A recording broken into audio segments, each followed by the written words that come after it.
Srinath Reddy Mittapalli YouTube ఛానల్కి స్వాగతం. అన్నారు నమస్కారం. నేను మీ శ్రీనాథ్ రెడ్డి మిట్టపల్లి. ఇవాళ వచ్చి ఫిబ్రవరి 4, 2025 సంవత్సరం. ఇవాళ ముఖ్యాంశాలకు వచ్చినట్లయితే కువైట్కి సంబంధించినటువంటి కొత్త రక్షణ శాఖ మంత్రిగా షేక్ అబ్దుల్లా అలీ అబ్దుల్లా అల్ సలం అల్ సబా గారిని నియమిస్తున్నట్లు కువైట్కి సంబంధించినటువంటి అమీర్ అయినటువంటి Sheikh Mishal Al Ahmad Al Jaber Al Sabah గారు ఉత్తర్వులు జారీ చేశారు.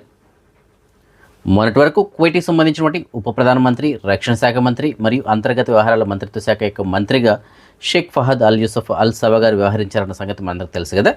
అయితే ప్రస్తుతానికి ఆయనకి ఉప ప్రధానమంత్రి మరియు మినిస్టర్ ఆఫ్ ఇంటర్కి సంబంధించిన మంత్రికి కొనసాగుతుంది.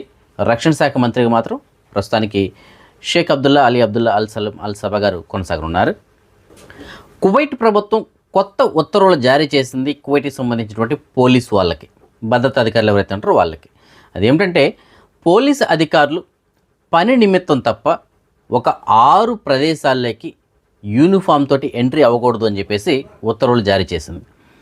సో ఆ 6 ప్రదేశాలు ఏమిటి అని మనం చూసుకున్నట్లయితే మసీదులు, సెంట్రల్ మార్కెట్లు, వాణిజ్య సముదాయాలు, వివాహ వేడుకలు ఏవైతే ఉంటాయి అలాంటి చోటకి, ఈవెంట్లకి మరియు శ్మశాన వాటికలకి, ఇలాంటి చోట్లకి డ్యూటీ నిమిత్తం తప్ప మిగతా సమయాల్లో యూనిఫామ్ ధరించి హాజరు కాకూడదు అని చెప్పేసి ఉత్తర్వులు అయితే జారీ చేసింది.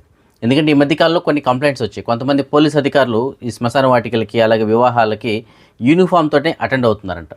సో దీనివల్ల ఏమవుతుందంటే ఈ యూనిఫామ్కి సంబంధించిన నిబంధనలు ఏవైతే ఉంటాయి, అంటే ఈ పోలీస్ ప్రవర్తన నియమావళికి సంబంధించినటువంటి నిబంధనలు ఏవైతే ఉంటాయో వాటిని ఉల్లంఘించిన దాంతో దీన్ని పరిగణించబడుతుంది. సో ఆ విధంగా వారిపైన చర్యలుగా తీసుకోబడుతుందని చెప్పేసి తెలియజేస్తున్నారు. సో కాబట్టి పోలీసు వాళ్ళు ఇలాంటి చోటకి మాత్రం డ్యూటీ నిమిత్తం తప్ప మిగతా సమయాల్లో యూనిఫామ్ ధరించి అటెండ్ అనేటువంటిది అవ్వకూడదు. కువైట్లోని ప్రభుత్వ రంగ సంస్థల్లో పనిచేసేటువంటి ప్రవాసీలు ఎవరైతే ఉంటారో అలాంటి వారిలో చాలామంది వారి యొక్క ఉద్యోగాలను కోల్పోవడానికి అవకాశం ఉంటుందని చెప్పేసి తెలియజేస్తున్నారు. ఎందుకంటే ప్రస్తుతానికి ప్రభుత్వ రంగంలో పనిచేస్తున్నటువంటి ఉద్యోగస్తులు ఎవరైతే ఉంటారో అలాంటి వారిలో చాలామందికి సంబంధించినటువంటి ఉద్యోగాలు ఈ మార్చి 31 కాంట్రాక్ట్ ముగియనుంది. అయితే ఈ కాంట్రాక్ట్ ముగిసే సమయానికి లోకల్గా ఎవరైనా స్థానికంగా ఉన్నటువంటి కువైట్కి సంబంధించిన పౌరులు ఎవరైనా ఆ ఉద్యోగానికి సరిపోతే కనుక వారిని ఆ ప్లేస్లో తీసుకొని వీళ్ళని తొలగించడం జరుగుతుందని చెప్పేసి అంటున్నారు. ఒకవేళ ఆ ప్లేస్లోకి సరిపోయేటువంటి కువైట్కి సంబంధించిన పౌరులు ఎవరు లేకుండా ఉంటే వారిని కొనసాగించిన అవకాశాలు ఉండొచ్చు తప్ప మిగతా వారిని మాత్రం తొలగించడానికి అవకాశాలు ఉండొచ్చు అని చెప్పేసి తెలియజేస్తున్నారు. సో దీన్ని బట్టి అర్థమవుతుందంటే ప్రభుత్వ రంగంలో పనిచేసిన ప్రవాసులు ఎవరైతే ఉంటారో వాళ్ళందరూ కూడా చాలా జాగ్రత్తగా ఉండాలి. ఏ క్షణానైనా సరే వారి ఉద్యోగాలు పోవచ్చు. సో గ్యారంటీ లేదు. మన ఇండియాలో అయితే గవర్నమెంట్ ఉద్యోగం అంటే యాడికి పోదు, సేఫ్టీ అని చెప్పేసి అనుకుంటాం. కానీ కువైట్లో అలా కాదు. ప్రవాసీలకి గవర్నమెంట్ ఉద్యోగం అంటే ఏ రోజైనా ఉండొచ్చు, ఏ రోజైనా ఊడిపోవచ్చు. అలాంటిది ప్రస్తుతానికి ఉన్నటువంటి పరిస్థితి. మరి చూడాలి మార్చి 31 తర్వాత కువైట్లో ఉన్నటువంటి మన ప్రవాసీలు ఎంతమంది గవర్నమెంట్ ఉద్యోగులుగా కొనసాగుతారో, లేదంటే ఎంతమంది వారి యొక్క ఉద్యోగాలని కోల్పోవాల్సి వస్తుందో. ప్రపంచంలోనే ఆకలి లేనటువంటి దేశాల జాబితాలో కువైట్ అగ్రస్థానం నిలిచింది. దీనికి సంబంధించిన వివరాలు మనం చూసుకున్నట్లయితే GHI అంటే గ్లోబల్ హంగర్ ఇండెక్స్ అని చెప్పేసి ఒక సంస్థ ఉంది, గ్లోబల్ హంగర్ ఇండెక్స్. ఈ సంస్థ వాళ్ళు ప్రపంచవ్యాప్తంగా ఈ 5 సంవత్సరాల కన్నా తక్కువ వయసులో ఉండే పిల్లలు ఎవరైతే ఉంటారో అలాంటి పిల్లల్లో పోషకాహార లోపం, క్షయ, పెరుగుదల ఇలాంటి వాటితోటి బాధపడుతున్న జనాభా ఎవరైతే ఉంటారో మరియు మరణాల రేట్ ఏవైతే ఉంటుందో వీటిని బేస్ చేసుకొని వాళ్ళకి సర్వే నిర్వహించడం జరుగుతుంది. ఆ సర్వేలో 2024కి సంబంధించినటువంటి సర్వేలో కువైట్ అగ్రస్థానం నిలిచింది. అంటే కువైట్లో ఉన్నటువంటి జనాభాలో ఎవరైతే ఉన్నారో అందులో ముఖ్యంగా పిల్లలు ఎవరైతే ఉన్నారో అలాంటి వాళ్ళకు పోషకాహార లోపం అయితే లేదు. అలాగే ఎవరు కానీ ఆకలితోటి నిద్రపోవట్లేదు, అంటే మంచి ఆహారం అయితే లభిస్తూ ఉంది కువైట్లో అని చెప్పేసి దీని యొక్క అర్థం. సో ఇది ఒక కువైటేనంటే కాదండి, మిగతా గల్ఫ్ దేశాలు ఏవైతే ఉన్నాయో, ఈ గల్ఫ్ రీజన్లో ఉన్నటువంటి దేశాలు ఏవైతే ఉన్నాయో, అలాగే అరబ్ దేశాలు ఏవైతే ఉన్నాయో వీటిలో మ్యాక్సిమం అన్నీ కూడా అగ్రస్థానాల్లో అయితే ఉన్నాయి. సో ఇక్కడ మంచి ఆహారం అయితే లభిస్తూ ఉంది. సో కువైట్లో ఉన్నటువంటి ప్రజలు ఎవరైతే ఉన్నారో వారందరూ కూడా ఎవరు కానీ ఆకలితోటి నిద్రపోవట్లేదు. వాళ్ళకి ఆహారం అయితే లభిస్తుంది, పోషకాహారం అయితే లోపం లేదు ప్రస్తుతానికి కువైట్లో.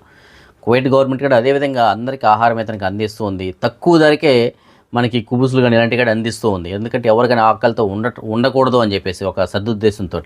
సో ఏ దేశం కానీ నష్టంతో ఆహారాన్ని ఎవరికి అందించరండి. ఎందుకంటే ఒక కుబుస్ ప్యాకెట్లో 5 కుబుసులు ఉంటాయి. ఆ 5 తయారు చేయడానికి ఖర్చే ఒక మియా పిల్స్ కన్నా ఎక్కువ పడుతుంది వాళ్ళకి. కానీ మనకి కేవలం 50 ఫిల్స్కే అందిస్తున్నారు. 100 ఫిల్స్ కన్నా ఎక్కువ ఖర్చు పడుతుంది వాటిని తయారు చేయడానికి, కానీ మనకి 50 ఫిల్స్కి మాత్రమే అందించడం జరుగుతుంది. అంటే కువైట్ సబ్సిడీ పైన మనకి ఇస్తుందని చెప్పేసి మనం చెప్పుకోవాలి. సో ఏ దేశం కానీ ఆ విధంగా ప్రతి ఒక్కరికి అది కూడా సబ్సిడీ అంటే ఏం చేయాలి, కొంతమందికి అని చెప్పేసి ఇవ్వాలి. కానీ ఇక్కడ అలా కాదు, కువైట్లో ఎవరైనా కొనుక్కోవచ్చు, ఎవరైనా తినచ్చు వాటిని. సో ఆ విధంగా కువైట్ ఆహారం విషయంలో మాత్రం మంచి జాగ్రత్తలను తీసుకుని అందరికీ ఆహారం అందేలాగా చూస్తుంది. అదంతా గ్రేట్ అని చెప్పేసి మనం చెప్పుకోవాలి. కువైట్లో ఉన్నటువంటి డ్రైవర్ సోదరులు ఎవరైతే ఉంటారో అలాంటి వారు రెడ్ సిగ్నల్ క్రాస్ చేస్తే ఫైన్ ఎంతో మీకు అందరికీ తెలుసు కదా. రీసెంట్గా వచ్చినటువంటి జరిమానాలు ఏవైతే ఉన్నాయో వాటి ఆధారంగా చూసుకున్నట్లయితే కొత్త ధరల ప్రకారం 150 దినార్లు అయితే కనుక ఉంటుంది రెడ్ సిగ్నల్ క్రాస్ చేస్తే. గతంలో కొద్దిగా తక్కువ ఉండేది, కానీ కొత్తగా వచ్చినటువంటి చట్టాల ప్రకారం 150 దినార్లు జరిమానా. అయితే ఒకవేళ వాళ్ళు సరైనటువంటి సమయంలో కనుక దానికి రెస్పాండ్ అయ్యి 150 దినాలను కట్టకపోతే వారిని ఒకవేళ కోర్టుకి కనుక రిఫర్ చేయాల్సిన పరిస్థితి వస్తే కనుక కోర్టులో వాళ్ళకి 3 సంవత్సరముల వరకు జైలు శిక్ష, 600 నుంచి 1000 దినార్ల వరకు జరిమానా విధించేటువంటి అవకాశాలు ఉంటాయి, లేదంటే ఆ 2 కూడా విధించేటువంటి అవకాశాలు ఉంటాయని చెప్పేసి తెలియజేస్తున్నారు. కాబట్టి రెడ్ సిగ్నల్ దగ్గర మాత్రం కొద్దిగా జాగ్రత్తగా ఉండండి. ఒక 2 నిమిషాలు 3 నిమిషాలు లేట్ అయితే ఏమీ కాదు. రెడ్ సిగ్నల్ పడితే కనుక కొద్దిగా జాగ్రత్తగా ఆపేసేయండి. ఏదో వెళ్ళిపోదాం, తొందరపడి వెళ్ళిపోదాం, లేదంటే కువైట్ వాళ్ళు వెళ్ళిపోమంటున్నారని చెప్పేసి మాత్రం తొందరపడకండి. సో ఎందుకంటే ఒక్కోసారి అది మనకే ప్రాబ్లం రావచ్చు, లేదంటే అవతల వాళ్ళు ఎవరైనా ఆ సమయానికి సడన్గా దూరేశారనుకోండి, మనతో పాటు మిగతా వాళ్ళు ఎవరైతే ఉంటారో వాళ్ళ ప్రాణాలు కూడా ప్రమాదం జరగడానికి అవకాశం ఉంటుంది. ఒకవేళ ఏది జరగకపోయినా సరే ఫైన్లు కట్టుకోవాల్సి వస్తుంది కదా, అది ఎంతైనా సరే మనకు భారమే అది. కాబట్టి కొద్దిగా డ్రైవర్ సోదరులందరూ ఇలాంటి కొద్దిగా ఈ ట్రాఫిక్ చట్టాలు ఏవైతే ఉన్నాయో వాటిపైన కొద్దిగా అవగాహన పెంచుకుంటే చాలా మంచిది. సో ఇందుకోసం చెప్పేసి ప్రస్తుతానికి మినిస్టర్ ఆఫ్ ఇంటీరియర్ వాళ్ళు కూడా ప్రస్తుతానికి ఈ ట్రాఫిక్ డిపార్ట్మెంట్ వాళ్ళు ఈ ట్రాఫిక్ చట్టాలపైన అవగాహన కార్యక్రమాలు కూడా నిర్వహించడం జరుగుతుంది. కొద్ది రోజుల క్రితం వీడియోలో మనం చెప్పుకున్నాం కదా, ఫింగర్ ప్రింట్స్ ఆధారంగా ఈ సూపర్ మార్కెట్స్లో ఏవైతే ఉంటాయో అలాంటి చోట దొంగతనానికి పాల్పడుతున్నట్టు ఒక వ్యక్తిని అదుపులో తీసుకున్నారని చెప్పేసి మనం చెప్పుకున్నాం కదా. సో ఆ వ్యక్తిని అదుపులో తీసుకుని విచారించిన తర్వాత తెలియదు ఏంటంటే అతను ఈ విధంగా గతంలో ఒక 25 దొంగతనాలు చేసినట్లు ఒప్పుకున్నాడు. సో అతను ఏం చేస్తాడంటే షాపింగ్ మాల్స్ కానీ అలాగే సూపర్ మార్కెట్లు కానీ వెళ్ళడం జరుగుతుంది. అక్కడ వస్తువులు ఏం చేస్తాడంటే ఇతనితో పాటు చిన్నపిల్లవాడిని తీసుకెళ్తాడు, ఆ చిన్నపిల్లవాడు బ్యాగ్ తగిలించుకుంటాడు, ఈ వస్తువులు తీసి ఆ బ్యాగ్లో వేసేస్తాడు. సో చిన్నపిల్లలు బ్యాగ్ చెక్ చేయరు కదా, సో మామూలుగా బయట వచ్చేస్తాడు. దాని తర్వాత ఈ వస్తువులు తీసుకెళ్ళి వేరే దగ్గర అమ్ముకోవడం జరుగుతుంది. సో ఆ విధంగా చేస్తున్నాడంటే, అయితే అతను విచారణలో చెప్పిందంటే చిన్నపిల్లవాడికి ఏదైనా దీంతో సంబంధం లేదు, అతనికి ఏమీ తెలియదు, నేనే ఆ విధంగా చేయడం జరుగుతూ ఉంది, పిల్లవాడికి తెలియకుండా నేను ఆ వస్తువులను బ్యాగ్లో పెడుతున్నాను అని చెప్పేసి ఒప్పుకున్నాడు. సో ఏదైనప్పటికీ 25 దొంగతనాలు ఇతనికి ఈ విధంగా ఇప్పటి వరకు చేసినట్లు చెప్తున్నారు. యుఏఈ అంటే United Arab Emirates, Dubai government గత సంవత్సరం అంటే 2024 సెప్టెంబర్ 1 నుంచి డిసెంబర్ 31 వరకు క్షమాభిక్ష కానూన్ అయితే వాళ్ళకి ప్రకటించింది. అంటే కువైట్లో ఏ విధంగా అయితే క్షమాభిక్ష ఉంటుందో సేమ్ అదేవిధంగా దుబాయ్లో కూడా ప్రకటించారు. ఎవరైనా నివాస చట్టాన్ని కానీ కార్మిక చట్టాన్ని కానీ ఉల్లంఘించిన వాళ్ళు ఉంటే మీరు మీ యొక్క స్థితిని పునరుద్ధరించుకోండి, లేదంటే కనుక మీరు ఇంటికి వెళ్ళి మళ్ళీ కొత్త వీసా పైన రావచ్చు అని చెప్పేసి వాళ్ళకి ప్రకటించారు. మన కువైట్లో ఏ విధంగా అయితే లాస్ట్ ఇయర్ ప్రకటించారో సేమ్ అదేవిధంగా దుబాయ్లో కూడా ప్రకటించారు. అయితే కొంతమందిని వాటిని ఉపయోగించుకోవడం జరిగింది, అక్కమలు పునరుద్ధరించుకున్నారు. కొంతమంది ఇంటికి వెళ్ళిపోయి మళ్ళీ కొత్త వీసా పైన రావడానికి అయితే ట్రై చేస్తున్నారు. అయితే ఎవరైతే వెళ్ళకుండా ఉండిపోయారో ఆ దుబాయ్లో ఇంకా అలాంటి వారిని లక్ష్యంగా చేసుకుని దుబాయ్ గవర్నమెంట్ తనిఖీలు అయితే నిర్వహించింది జనవరి 1 నుంచి. ఈ తనిఖీల్లో భాగంగా సుమారుగా 6000 మందిని పట్టుకున్నట్లు, వారందరినీ దేశ బహిష్కరణ చేయబోతున్నట్లు తెలియజేస్తున్నారు. అలాగే కొన్ని హెచ్చరికలుగా జరుగుతుంది. ఎవరైనా ఈ విధంగా నివాస చట్టాన్ని ఉల్లంఘించిన వాళ్ళు ఉండి అలాంటి వారికి కనుక ఎవరైనా ఆశ్రయం కల్పించినట్లయితే వారిపైన కూడా చర్యలు తీసుకోవడం జరుగుతుంది, భారీగా జరిమానాలు కూడా ఉంటాయని చెప్పేసి అంటున్నారు. సుమారుగా 50,000 దిర్హంల వరకు జరిమానా ఉంటుందని చెప్పేసి అంటున్నారు. అంటే కువైట్లో ఏ విధంగా అయితే గతంలో కానూన్ పెట్టారు సేమ్ అంతే ఇక్కడ కానూన్లో కానీ అక్కడ కానూను. నివాస చట్టాన్ని కానీ కార్మిక చట్టాన్ని ఉల్లంఘించిన వారిని పనిలో పెట్టుకోకూడదు, అంటే అకామా లేని వాళ్ళని పనిలో పెట్టుకోకూడదు. అలాగే ఒక దగ్గర అకామా ఉండి ఇంకో దగ్గర పని చేస్తుంటే కనుక అలాంటి వారిని కూడా పనిలో పెట్టుకోకూడదు. సో ఆ విధంగా చేస్తే వాళ్ళకి కూడా ఫైన్ అటువంటిది ఉంటుంది. సో ఆ విధంగా నిబంధనలు అయితే పెట్టారు అక్కడ. సో ఎవరైతే ఆ కానూన్ ఉపయోగించుకోలేదు, సుమారు చూడండి సెప్టెంబర్, అక్టోబర్, నవంబర్, డిసెంబర్ 4 నెలల పాటు వాళ్ళు కానూన్ అయితే పెట్టారు అక్కడ. 4 నెలలు కానూన్ పెట్టినా కూడా చాలామంది ఆ కానూన్ ఉపయోగించుకోకుండా దుబాయ్లో ఉండిపోయారంట. అంటే వీసా పైన వచ్చి ఉంటారు, ఆ వీసా రెన్యూవల్ చేసుకోకుండా అక్కడ ఉండిపోతారు. సో ఆ విధంగా చేసిన వాళ్ళు అనమాట. అయితే ఇప్పుడు ప్రస్తుతానికి అందరినీ పట్టుకోవడం జరుగుతుంది. ఇప్పటివరకు 6000 మందిని ఇతనికి పట్టుకున్నారంట. ఇంకా ఈ తనిఖీలు అయితే కొనసాగుతాయని చెప్పేసి ఇక్కడ తెలియజేస్తున్నారు.